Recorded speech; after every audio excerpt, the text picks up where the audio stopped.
Hey guys, it's Kreider, and in this video, I am doing my own version of a mukbang video.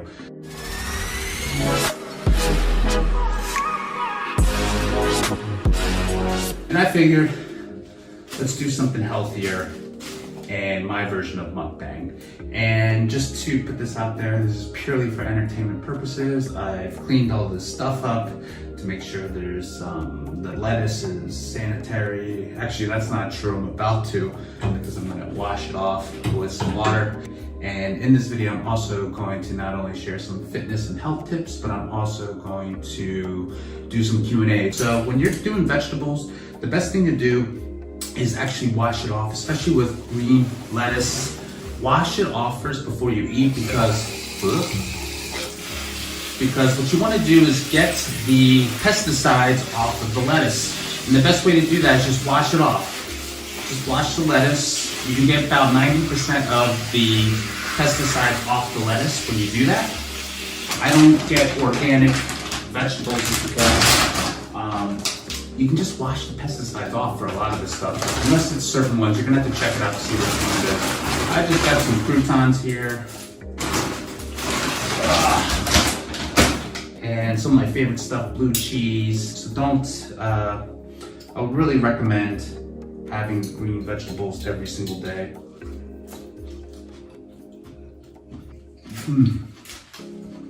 So, the moment I started eating more vegetables and a little bit less meat, I started to feel a little bit better. I was pooping a lot because I was getting all of the crap out of my intestines. A lot of that food, I've never even done a mukbang video before. I think I'm doing it right. I just need more blue cheese. So let's get into the Q&A. How would you deal with a man trying to flirt with or hit on your girlfriend date right in front of you? First of all, I would say, why did I get sidetracked? Okay, let's go back to the woman. I'd take it as a compliment that your woman or your date is beautiful enough to actually get hit on. Because you know you're probably not with the most attractive person if they're not getting hit on, ever. And I'm not trying to say that women don't get hit on even if they're beautiful or not beautiful. It's just that most likely they will get hit on if they are beautiful. Part of you should like it, especially if you're confident in yourself, in your self-esteem, your self-assurance, your own self-validation. You should be really happy about that because most people you have something that people want and desire, and it's scarce, which is like just one of those girls that you're dating.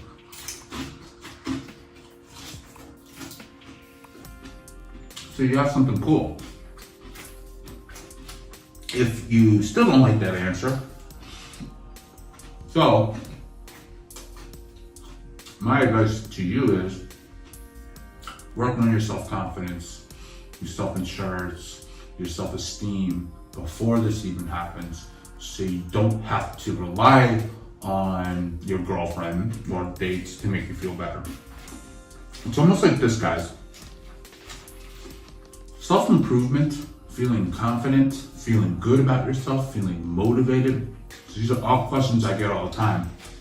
It's like going to the beach.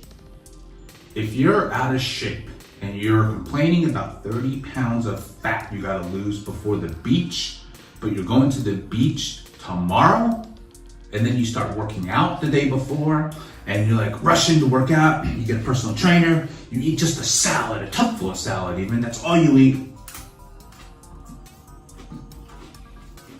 Then the next day, you go to the beach and you feel horrible about yourself, self-conscious, you don't even take your shirt off. Or even worse, you're that guy who goes into the pool with his shirt on. And then you complain and say, this doesn't work. That's what it's like. You have to do it so you're always prepared. When somebody tells me I'm going to the beach the next day, I'm like, yippee, great. I don't really have to do anything. I'm ready. I'm always ready for it. So that's why people who are always working on self-confidence they always want the confidence about the day of, or when they're presenting something, or they're going to ask a girl out, or they're trying to present something for the boss, or they're trying to present themselves as a speaker, or they're trying to do their social, and they're like, well, confidence will come with time. No, confidence comes with competence, which comes with trying and doing and failing and then getting better at things and then getting the skills. And so then you become more self-assured and you know what you're doing, and then it happens. It doesn't come from time, because I gotta tell you, I see lots of 50-year-olds, 60-year-olds, one very confident, but when they're 60, they just kind of give up on life because they're like, oh, well, and this is just for people who aren't confident. And then they start realizing, oh man, well, it's too late already. So, blue cheese. I would say, people always ask me, well, it's easy to say than done. Look at the way you look, and look at your confidence level. And I said, I work like this every day. Every day I work on my motives, my self-esteem, my purpose, my confidence, my health, my attractiveness, because I want to look my best and feel my best. So this doesn't come naturally. I was a skinny kid growing up, so I worked on it. I went to the gym, I gained confidence, trial and error, ate right, exercised wrong for a long time. Now I exercise right. I ate wrong most of the time. Now I eat right most of the time. For instance, I always thought you needed to have 5-6 meals a day, and that's not true. I eat maybe 1 or 2 now. Thought I needed 250 grams of protein. Why? I always subconsciously think white guys are more attractive than me. This is an Asian guy asking me that question. And it comes from many things. The first one comes from what academics call a colonized mindset. Colonized mindset comes from back then, where Eastern Europeans and European white people and Westerners were colonizing and totally trying to make it look like and educate Asians and other people they colonized that they were superior, and also that white is richer and better. Think of it this way: it's the best marketing campaign you could have ever done to humans even. So you look at the iPhone, you look at other phones, what's the difference? Actually, other phones take better photo quality, do all these different things. I mean, it's a fact, you can look it up. But people love the iPhone because of marketing, because it's marketed and shown to you to be superior and for more creatives and for people who are ahead of the trend. With Hollywood movies, because media, the way we grow up, actually sets the mindset. So if I'm watching if I'm a kid and I'm watching only blonde hair, blue eyed guys with wavy hair and getting the girl that's white, and then watching an Asian girl only getting a white guy at the end, then I'm gonna think Asians aren't as attractive. You have to be white to get that girl. You have to be white to be on that front cover of the magazine. And this is what's going on for years. I'm not the only one in this. There's many academics who teach pop culture and Asian American history that share this same story. I felt that way for a very long time. But the fact that he acknowledges it is no longer subconscious, it's now being conscious, and now you can change it. That's the difference between being aware and unaware. The reason why awareness of this is so important is because it does lie in people's subconscious and becomes an unconscious bias. An unconscious bias is discrimination or choosing or judging based off of something you see, but unconsciously you choose the other thing because you have a bias towards it. And you don't know about it. That's the worst part. So, a lot of times what people do is that they'll see for instance, they did a study on this. They put an Asian guy face and then a white guy's face. We're both models.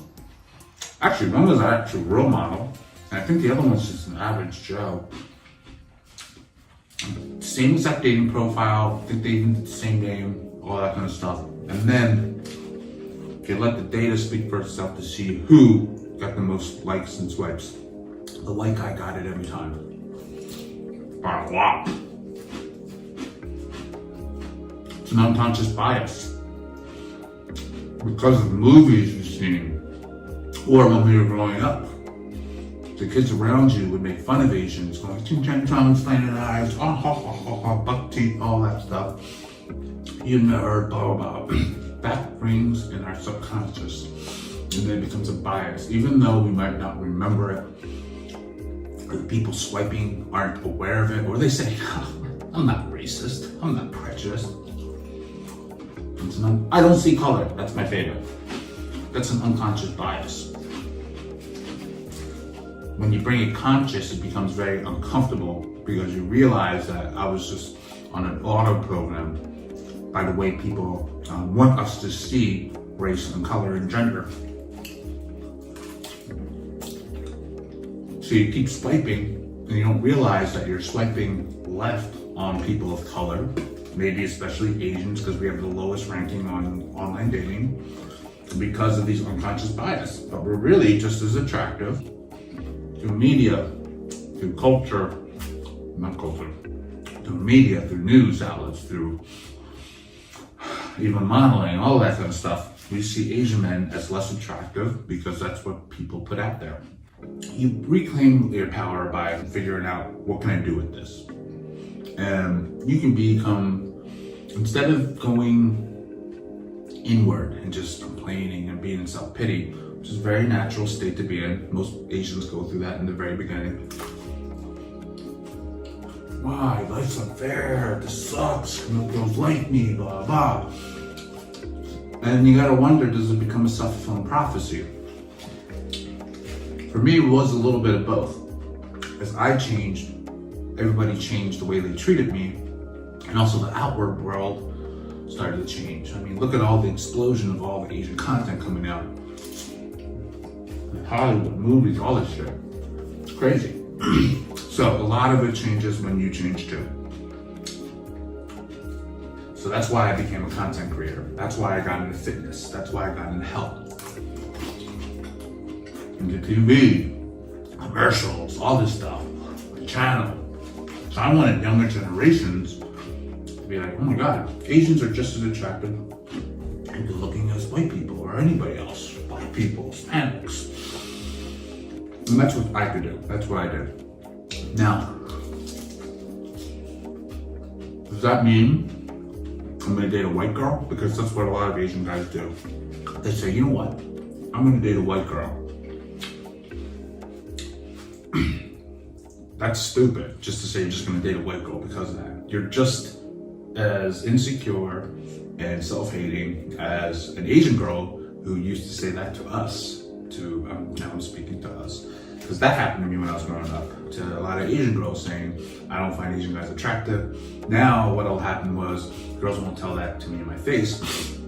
When I leave the room, they'll start talking shit and saying, oh, he's an Asian guy, blah, blah. I would go out with an Asian guy for their money, but that's about it.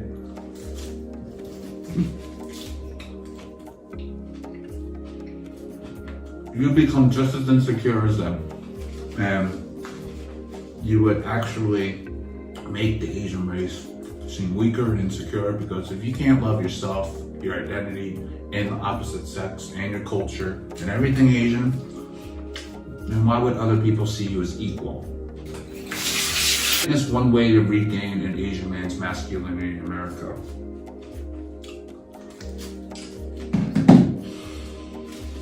Let me tell you a story, my story.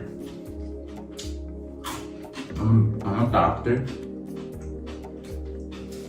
Grew up mostly around white people. There was an Asian guy in my school. There was an Asian girl in my school. Asian guy, totally ignored, made fun of. Asian girl, she would tell me, at the end of grade school, I don't find Asian guys attractive, and she would turn me down. Hit me hard. From that point on, not only did I see being Asian as inferior, but I saw Asian men as inferior, and I resented Asian women for a very long time. Now I don't, and that's the part I want you to listen to. Now it's different. I do not. In my heart, I love being Asian. I love Asian culture. Stripped away my Asian identity. I stripped it away. I didn't want to do lit math and science for a long time. I wanted to date white girls. I played sports.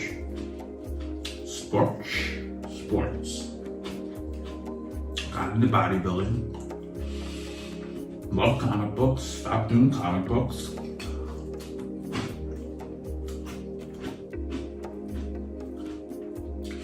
And it was because it was everything that an Asian guy wasn't. Or at least perceived. And this is back in 2000, I don't know, year 2000. I was well aware of it, but it didn't really strip away my Asian identity until 2000. Didn't want to play piano, no sports. Rejected Asian food.